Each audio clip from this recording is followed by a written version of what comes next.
Guys welcome back to my next mini vlog. आजको होइन अलि पुरानो भिडियो त्यही नि म हजुरहरूसँग सेयर गर्दैछु।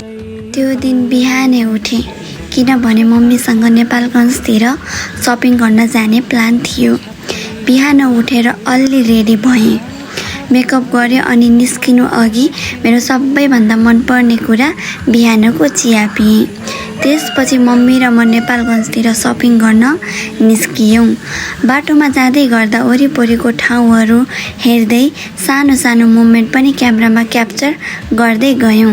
नेपालगञ्ज पुगेपछि हामी अटोमा चढेर बोर्डर क्रस गर्दै हामी रोपडिया पुग्यौँ।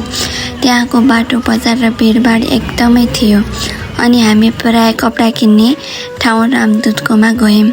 रामदूतकोमा पुगेपछि कपडा हेर्न थाल्यौँ।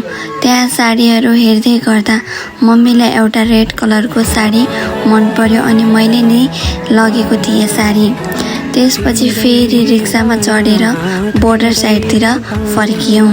बाटोमा बाबाले पढ्नु भएको क्याम्पस पनि देखेँ। हुन्छ त आजको मिनी भ्लग यति नै। यस्तै साना साना यादहरू लिएर फेरि पनि आउनेछु। मलाई हजुरहरूको माया र सपोर्ट गरिदिनु होला। मन परे लाइक कमेन्ट सेयर अनि फलो गर्न नबिर्सिनु।